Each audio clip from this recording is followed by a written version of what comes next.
Morning, welcome to today's class.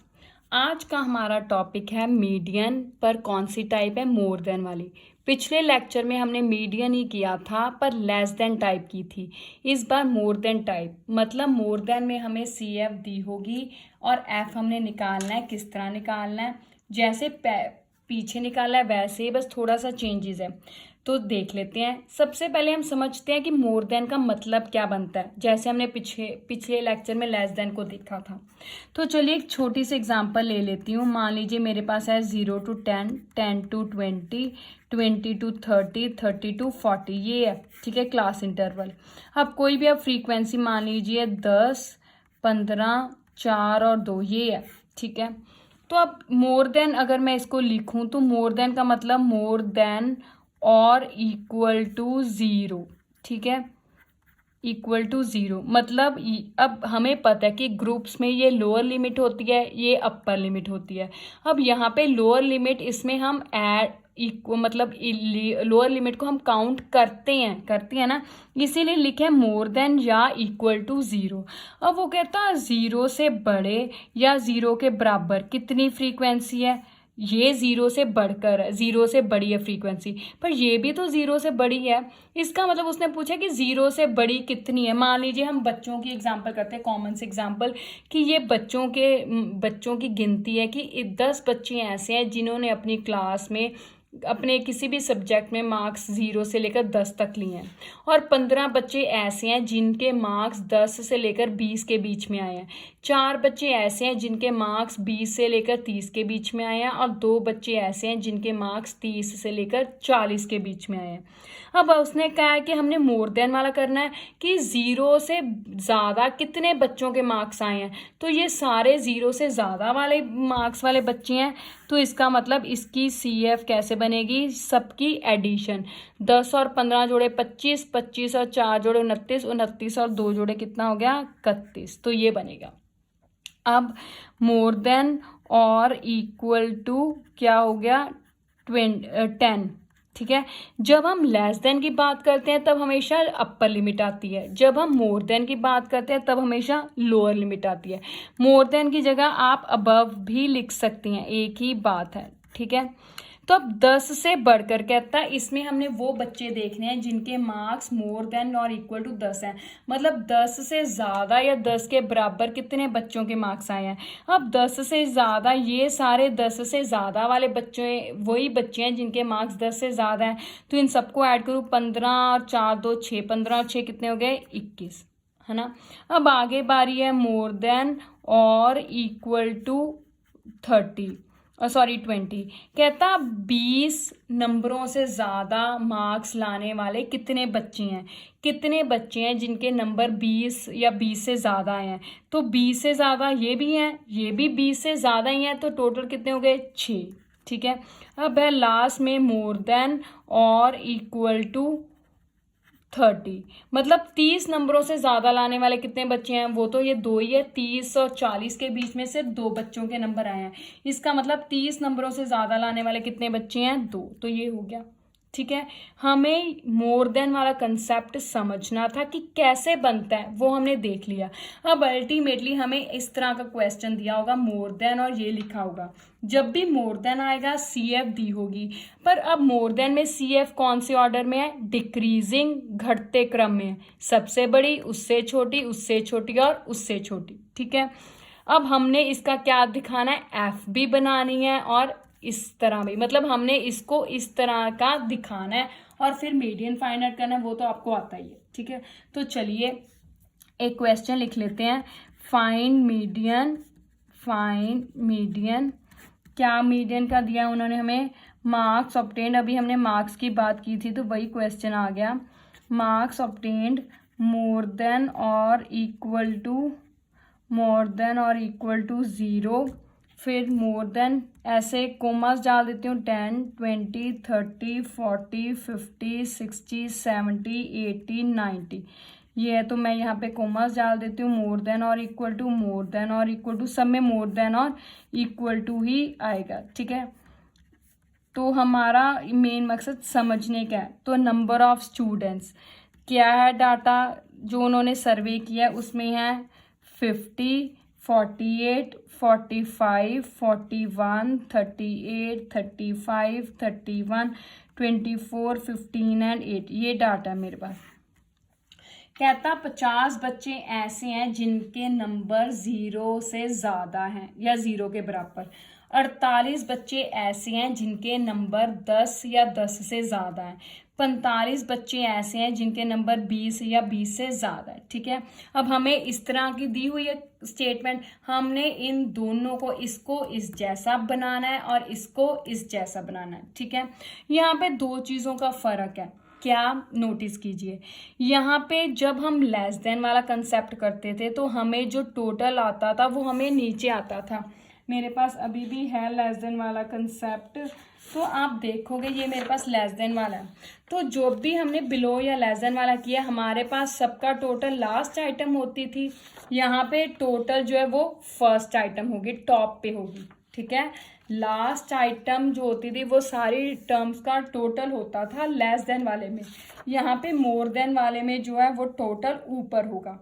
अब हम less than में क्या करते थे, पहली रकम वैसे ही लिखते थे और फिर नीचे से ऊपर में माइनस करते थे। यहाँ से यही काम नीचे से करेंगे। कैसे, ये तो अब CF है ना, तो अब हमने F फाइंड आउट करनी है। तो F कैसे, नीचे वाली रकम को वैसे ही लिखेंगे, नीचे से ऊपर माइनस करेंगे। तो 15 में से 8 गए, कितना होता है मेरे पास 7। 24 में से 15 गए, कितना हो गया 9। 31 में से 24 गए, कितना हो गया 7। 35 में से 31 गए 4। 38 में से 35 गए 3। 41 में से 38 गए 3। 45 में से 41 गए 4। 48 में से 45 गए 3। 50 में से 48 गए 2। वहां पे जो काम हमने ऊपर से किया था, यहाँ पे यही काम हमने नीचे से करना है। अब F का टोटल कितना होगा, ये वाला, क्योंकि इसका टोटल कहाँ पे आता है, ऊपर, क्योंकि यही हमने देखा था, यहाँ पे हमने बनाया भी था, ऊपर आ गया। अब ये आ गया, अब इसकी बारी रह गई, इसको वैसे ही हम बनाएंगे क्लास इंटरवल। देखिए, मोर देन और इक्वल टू 0, मतलब 0 से बड़ा या 0 के बराबर। पर 0 से कितना बड़ा, कितना फर्क है, 10, 20, 30, 40, 10 का फर्क है ना, तो 0 से कितना बड़ा, 10 तक। मोर देन और इक्वल टू 10, मतलब 10 से बड़ा या 10 के बराबर, तो 10 से कितना बड़ा, 20 तक, क्योंकि 10 का फर्क है। ये 2 बन गई। अब बाकी तो हमने उसी सीक्वेंस में बना ही लेनी है। 30 से 40, 40 से 50, 50 से 60, 60 से 70, 70 से 80, 80 से 90। अब यहाँ पे हमने कहा था मोर देन और इक्वल टू 90, मतलब 90 से ज़्यादा या 90 के बराबर। अब 90 से बढ़कर कितना, 10 के फर्क से 100 आएगा ना, तो वो बन गया। ठीक है, अब ये सारा डाटा बन गया। अब मीडियन तो हमें फाइंड आउट करना आता ही है। क्या है हमारे पास, n/2। n कितना है, 50। तो चलिए 50 को 2 से डिवाइड किया, कितना आ गया 25। अब 25 को हमने किस में देखना है, CF में। तो 25 CF में तो हमारे पास कोई है ही नहीं, तो 25 से ज़्यादा बड़ी कौन सी है, 31 वाली है। तो ये हमारे पास डाटा ये आएगा। ठीक है, तो मीडियन क्लास मेरे पास कौन सी आ गई, मीडियन क्लास आ गई मेरे पास 60 to 70। तो अब मुझे क्या क्या चाहिए, L चाहिए 60, CF ऊपर वाली, CF अब हमने ऊपर वाली नहीं नीचे वाली देखनी है, क्योंकि हमारा मकसद छोटी CF फाइंड आउट, छोटा लिखना होता है। 31 से अगर ऊपर चले जाएंगे तो ये तो बड़ी हो गई ना, हमने नीचे वाली देखनी है छोटी। CF कितनी आएगी 24। तो और F कितना आएगा मेरे पास, वही कॉलम का 7, और मेरे पास H रह गया, वो कितने का फर्क है, 10 का। तो चलिए मीडियन बराबर L plus n/2 minus CF divided by F into H, यही है।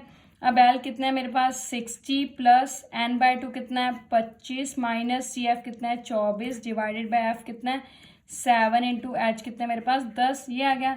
60 प्लस 1 इंटू 10/7 आ गया।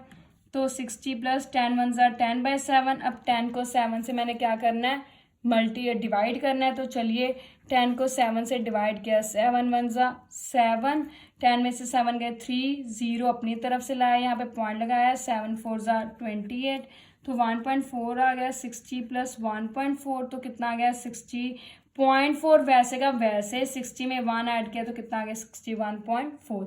अब ये 61.4 मेरी मीडियन क्लास में आता है, बिल्कुल आता है, तो ये मेरा आंसर हो गया। ठीक है, मोर देन वाला कंसेप्ट समझ आ गया। अब एक और क्वेश्चन कर लेते हैं, फिर आपने इससे रिलेटेड क्वेश्चंस की क्या करनी है, प्रैक्टिस। ठीक है जी, इससे आपको बिल्कुल ही क्लियर हो जाएगा, कोई भी छोटी मोटी सी आपकी जो होगी प्रॉब्लम वो भी कवर अप हो जाएगी। फाइंड मीडियन, तो क्या है क्वेश्चन मेरे पास, हाइट दी है उन्होंने, हाइट किसकी है इन सेंटीमीटर्स, वो है मेरे पास above 140, above 145, above 150, above 155, above 160, above 165। ठीक है, अब आ गया नंबर ऑफ गर्ल्स, मतलब कितनी गर्ल्स हैं जिनकी हाइट 140 से ज़्यादा है, वो है 98, 88, 85, 60, 25 एंड 5, ये डाटा दिया उन्होंने। ठीक है, अब वो कहते हैं कितनी 98 गर्ल्स ऐसी हैं जिनकी हाइट 140 से ज़्यादा है, 88 गर्ल्स ऐसी हैं जिनकी हाइट 145 से ज़्यादा है। तो ये हमें CF दी है, डिक्रीजिंग ऑर्डर में है, सबसे बड़ी उससे छोटी उससे छोटी उससे छोटी, जो टोटल होता है सारी रकमों का वो ऊपर लिखा होता है। इसका मतलब हमने F निकालनी है, तो कैसे निकालनी है, नीचे से, नीचे वाली रकम वैसे की वैसे। अब 25 में से 5 निकाले 20, 60 में से 25 निकाले 35, 60 में से 20 गए 40, 40 में से 5 और निकाले 35, 85 में से 60 निकाले 25, 88 में से 85 निकाले 3, 98 में से 88 निकाले 10, तो ये आ गया। अब इनका टोटल कितना होगा, ये वाला आएगा 98। ठीक है, अब इसकी बारी है क्लास इंटरवल की, 140 से ज़्यादा, पर कितना ज़्यादा, कितने का फ़र्क है, 5 का, तो 5 के फ़र्क से कितना आएगा 145। यहाँ पे 145 है ज़्यादा, तो 5 के फ़र्क से 150। अब बाकी तो वैसे ही सीक्वेंस वाइज हम लिख ही लेंगे, 160, 160 to 165, 165 to 170 हो गया। अब इसको सॉल्व करते हैं, n/2, 98/2 कितना हो गया, 98 को 2 से डिवाइड कीजिए, 2 4 का 8, 1 और 18, 2 9 जा 18 हो गए, यानी कि 49। अब 49 को CF में देखिए, कोई है 49 से बड़ी, 49 से बड़ी 60 वाली है, तो अब हमारा ये हो गया। ठीक है, तो मीडियन क्लास मेरे पास कौन सी आ गई, मीडियन क्लास आ गई मेरे पास 155 to 160। ठीक है, L कितना है 155, CF कौन सी लेनी है, अब नीचे वाली 25 लेनी है, मतलब छोटी रकम लेते हैं 25, और H मेरे पास कितना आएगा, कितने का फ़र्क है, 5 का, F उसी का डब्बे का कितना है 35। तो चलिए फॉर्मूला लिखते हैं, मीडियन बराबर L plus bracket n/2 minus CF divided by F into H, ये आ गया। तो L कितना है मेरे पास 155 प्लस n/2 कितना है 49 माइनस CF कितना है 25 डिवाइडेड बाय F कितना है 35 इंटू H कितना है 5। ठीक है, 155 प्लस 49 में से 25 गए, 50 में से 25 गए 25, मतलब कितना आएगा 24 इंटू 5। ठीक है, ये 5 अंदर ले गए, नीचे है 35। अब 5 के टेबल पे कट होता है, 5 1 जा 5, 5 7 जा 35। अब 24 कितना आ गया मेरे पास 155 प्लस 24 डिवाइडेड बाय 7, 24 तो 7 के टेबल पे डिवाइड नहीं होता ना, तो इसको डिवाइड मतलब कट नहीं होता, अब डिवाइड करेंगे पॉइंटों में। 7 3 जा 21, 4 में से 1 गए 3, 0 लगाई पॉइंट लगाया, 7 4 जा 28, तो हमें पॉइंट के बाद एक आंसर चाहिए, वो कितना आ गया 3.4। तो 155 प्लस 3.4। अब पॉइंट वाला उत्तर वैसे का वैसे ही, जितना भी पॉइंट के बाद रकम है वो वैसे की वैसे ही। 155 में 3 ऐड किए तो कितना हो गया 158, तो ये आंसर आ गया। अब देखें वेरीफाई करें कि मेरे पास 155 से 160 थी, तो उसमें 158.4 आती है रकम, बिल्कुल आती है, तो ये आंसर हो गया, है ना इजी। अब हमने दोनों देख लिए कि मीडियन का जो है लेस देन वाला कैसे होता है, मोर देन वाला कैसे होता है। ठीक है, अब अगले लेक्चर में मीडियन से ही रिलेटेड कुछ और क्वेश्चंस और कुछ टॉपिक्स करेंगे। टिल देन आपने 14.4 में से इससे रिलेटेड क्वेश्चंस की प्रैक्टिस करनी है। Thank you, have a nice day.